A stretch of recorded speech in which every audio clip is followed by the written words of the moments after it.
It's me, Anita, again, and today I'd like to talk about transphobia, and especially a focus on internalized transphobia and my experience with internalized transphobia. And I'm going to be working from a script because I have a tendency to wander, and there's a lot of different threads, and if I work from something that's written down, I think it'll help me stay a little bit more focused. So I'm wearing reading glasses so I can read. Transphobia is literally an irrational fear of transgender people. It can be also defined as a dislike or discrimination against transgender people. I would like to expand that definition a little bit because I think it becomes helpful for us to see how this works a little bit. If we expand the definition to include the feelings of revulsion, rejection, denial, anger, and fear of any behavior which does not correspond to the societal gender norms. I don't really want to get into the causes of transphobia. That's beyond my area of expertise. But I do have a theory that I'd like to sort of put forward, oddly enough. And I'm doing this so that I can talk about how I've experienced transphobia and the role it's played with my dysphoria. And the theory is that the dysphoria that a transgender person feels is also felt by other members of the society and of the culture. And that transphobia then is a reaction against those feelings. And certainly there are other cultural, social, religious norms, attitudes, beliefs that amplify and maybe help form those feelings, those reactions. But I think having an awareness that the feelings that we feel in terms of the dysphoria are also felt by other people helps us then to relate to other people and their reaction to us. And what I'm trying to get to is I see a dynamic between, or dynamic relationship, if you will, between my dysphoria and my own internalized transphobia. And by internalized transphobia, what I mean is that I have been enculturated, have learned, have accepted the transphobic tendencies of the culture around me, and then use those internally as judgments against myself. This dynamic is what has really gotten in the way of me accepting myself as who I am and really being able to live my life as who I am. Part of my way of dealing with this dynamic was to create what I call the male shell. And I want to do a video later and talk about the male shell because there's a lot of intricacies there and important things I think I'm still struggling to understand. But I'd really like to push that off a little bit. But think of the male shell as my male persona. It's what I presented to the world to keep them from responding to me with a transphobic reaction. And so I hid my true self and I presented this persona to the world, and it then allowed me then to be successful in the world and be accepted as a male. And to help understand what we're doing, I'd like to walk through an example of this. When I came out at my church, I had written a letter to the pastor, I had met with the pastors, I had written a letter to the Board of Elders, had met with the Board of Elders, I was on the Board of Elders, and I was able to explain to them a lot of the things that I was going through. And I found the letter useful for that. And we'll talk about that at some point in time in the future too. But the decision was made when I came out that it would be announced in the service, and then after that service, I would have a question and answer session with the other members of the congregation based on whoever wanted to stay around. And after that, I sort of thought, well, maybe nobody will stay around. Maybe I was hoping that. But I went into that meeting with a preparation for being rejected, hearing anger, being rejected. Not that that was what I expected to get, but I wanted to be prepared. I wanted to be open and have a way of dealing, hopefully constructively, with whatever, if there were negative responses, whatever the negative responses would be. And they did not react that way. They were very supportive. They were very affirming of myself, of my wife, who was there, showing a lot of care, a lot of concern, a lot of loving to both of us, which is striking because my wife's not a member of that congregation. She goes to a different church. And so when I came home from that, I was expecting that I would sort of bask in a feeling of affirmation and love that had just been poured out on me, or that I would, at the very least, feel an enormous amount of relief that the worst case scenario that I had prepared for hadn't happened. What I encountered, though, instead was a outpouring of self-hate, of feeling like I was a fake, of feeling like I was attention-seeking, of feeling that I was completely unacceptable. And it took about 24 hours of contemplation to finally get a handle on what was going on.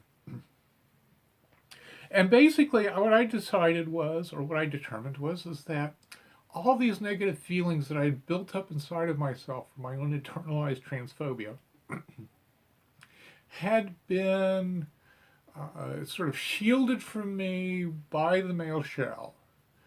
But it was shielded from me under the pretext that I wouldn't deal with the dysphoria, that I wouldn't express the dysphoria, I wouldn't talk, wouldn't bring it out in the open.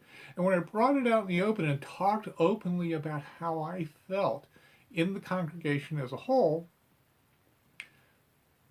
I basically removed the male shell, and all the feelings, all those negative feelings, were still there, and came out in terms of being there that I had to deal with. And so I ended up knowing that I had to deal with those differently than I had dealt with those in the past. So where did all this self-hate come from? Where did all those negative feelings come from? Well, I think I understand that. And in understanding that, it helps be able to push them down or take some of the power out of them. First of all, I grew up in a very religious area, a very conservative area, conservative politically, conservative theologically. And when I talk about religion, I mean they were interested in the formalness of the religion, going to church, doing the right things, tithing to the congregation, being in Sunday school. The actual content of the religion really wasn't discussed that much. It was sort of given to you as, well, this is what we want you to believe, and good people believe this, and and to give you a sense of how that was theologically, when it comes down to gender, is if we go to Genesis chapter 127, the verse reads, and God created humankind in his image. In the image of God, he created them, male and female, he created them. Well, that last line would have been understood as male or female, as opposed to male and female. And so it was an exclusive or. You were either male or you were female. It was decided at birth, and that was it. There wasn't any switching back and forth between the genders. Gender and sex were the same. You could sort of look between your legs. I've talked about this before. You look between your legs. Yeah, it's a subtle thing. Um, there's also a sense that anything that wasn't normal was bad and should be rejected. And certainly anything that talked about or thought about um, or addressed switching between male and female was certainly seen as being freakish, was wrong, and rejected and denied. Secondly, it was a time of a lot of discrimination and even misogyny against women. Women were expected to stay in the home, raise the kids, be married, be obedient to their husbands. They weren't considered to be smart enough to understand the intricacies of the male world. We had Beaver Cleaver's mother, for example, or Lucy and I Love Lucy. Those were the examples of womanhood that I grew up with in sort of the larger culture. And males had a lot of privilege in that. Girls, when they were growing up, had more domestic responsibilities, more domestic chores. There was really more expected from my sister than from me. And there wasn't a real sense of trying to assert myself as how I felt I should be, in part because there was a privilege that I would have been giving up. And it's very difficult to give up a privilege. Thirdly, there was an aesthetic expectation. And women were, we had the Miss Universe pageant, we had the Miss America pageant, and these were big in the culture. You know, we'd spend nights watching them on television. And there wasn't the same aesthetic value or aesthetic standard for men. There was a male ideal, but you really didn't have to live up to it. It was okay if you really didn't. And, so men didn't have to worry about if they gained a few pounds. Men didn't have to worry about looking really good. They didn't spend time doing makeup. They certainly didn't have to worry about losing their shape because they'd given birth, and because men didn't give birth, which is another thing. We'll talk about that in just a second. But this got incorporated into this denial of being a woman because I, frankly, would have been an ugly woman. May still be an ugly woman. Fourthly, women were for bearing children. I couldn't bear children. Must not be a woman. And then lastly, there's a sense that God had ordained my life. He'd given me a penis. Therefore, I had a certain outline. I had the male outline. It was to get a job. I was to work in the workforce. I was to get married to a woman. I was supposed to have children. I'd be father to the children. And my primary job growing up was to figure out my own interests, my own strengths, and then determine what I was going to do to fulfill God's plan for my life. Would I become a minister? Would I become a teacher? Would I become a professor? Would I work as a social worker? Would I become a salesman? All those were the types of things that I was supposed to make decisions about. And certainly there were men that had identity crises when they were in their middle ages. And they were sort of ridiculed, sort of laughed at, but not too much. They didn't really lose a lot of status or a lot of respect, primarily because I think most men felt somewhat trapped in their lives and really didn't want to be too hard on someone when they might go through the same thing themselves. And lastly, okay, well, we talked about that. But when the gay pride movement came in the 70s and the 80s, and the formation of the LGBT community, there was generally a pushback from the larger society that became a little bit more conservative. And in particular, when it comes to gender identity issues, someone like Renee Richards, for example, there was a sense that, there's an ulterior motive here why they're going through that. Renee Richards was seen as not being able to make it on the men's tour, so she went through a sex change operation so she could be more successful on the women's tour. And I remember some of the women's tennis players at that time complaining about that. And that was certainly sort of how I looked at it. And then there was also sort of in the opposite direction, the Russian athletes in the Olympics, the women athletes who were accused of taking testosterone to get more masculine and be able to therefore perform better and win more medals. So there's always the sense that there was some ulterior motive for anybody who became transgender. And so whatever feelings of dysphoria that sort of came up, still at an unconscious level because they didn't make it to consciousness, were met with an internalized package of denial, of rejection, of anger, of self-hate. And if the dysphoria got too big, then I would go through these periods where I'd want to actually commit what I'd call social suicide now. It was basically run away, break off all communication with everybody I ever knew. So go someplace, live quietly and anonymously, and not make any other relationships.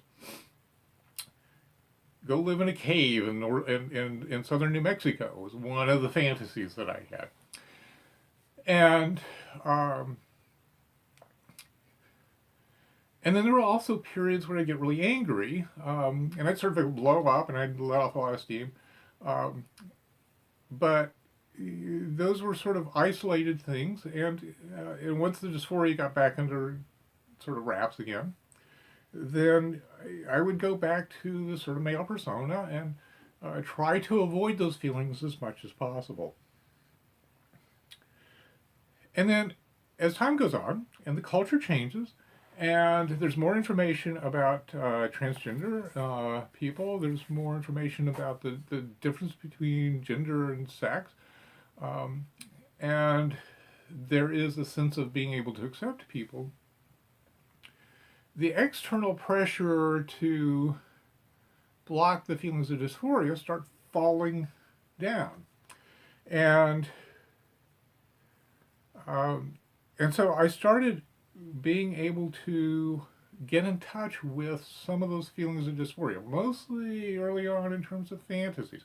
What would it be like to be, what do women experience? What is it life like as a woman? And one of the last things I had, and I think I've talked about this before, is this sense of being ridiculed because I thought I would be ugly as a woman. And I may have been right about that.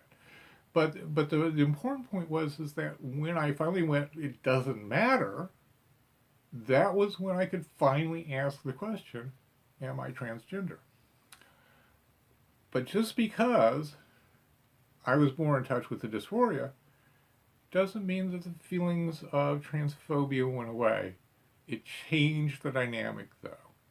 And so that comes out, and I experienced that internal struggle, the dynamic between the dysphoria and the internalized transphobia much more directly. It wasn't blocked by the male shell.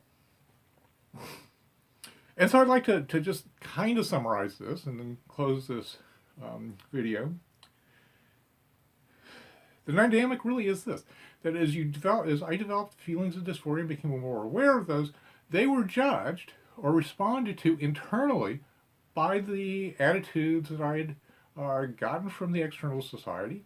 And I applied those to myself. And in doing that, in order to avoid all those negative feelings about myself, I created this male shell that helped keep the dysphoria out of consciousness in a way, and then also helped keep the negative feelings away, and allowed me to kind of navigate around the world and be part of the world. As I got to the point where I started removing the male shell and being truly myself, all those feelings are still there. All those feelings have to be dealt with, but this time they have to be dealt with in a different way. They have to be robbed of their power. And by starting to understand where they came from, starting to understand why I felt that way, and starting to understand that didn't have to accept those feelings as being real, or being not real, they are real, but being truthful or correct, that I could then start decreasing their power. And that struggle is still continuing. I still struggle with this, and probably will. I don't know that I'll ever get to the point that I'll get completely free of it, but certainly the power that it has to determine how I feel about myself has dropped off considerably.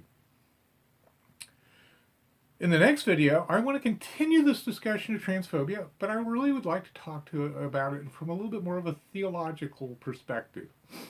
And I'm doing this for a couple of reasons. First of all, I think by doing it from that perspective, there is a sort of an expectation of how I'm supposed to handle my transphobia that I think is false, that comes up from that perspective.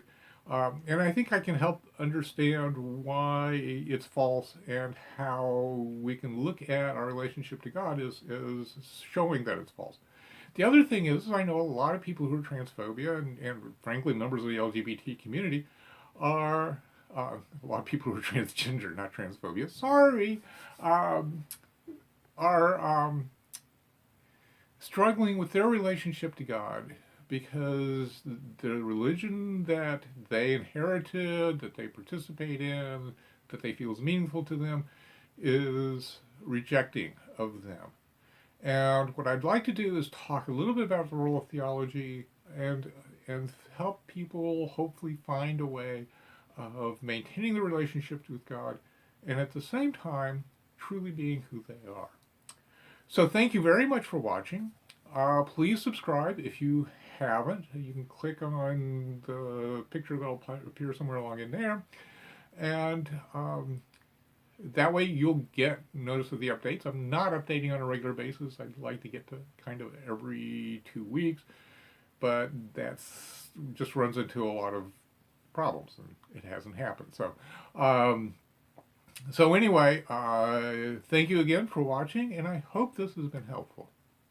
Please leave the comments. I'd love to get some feedback. Thank you very much.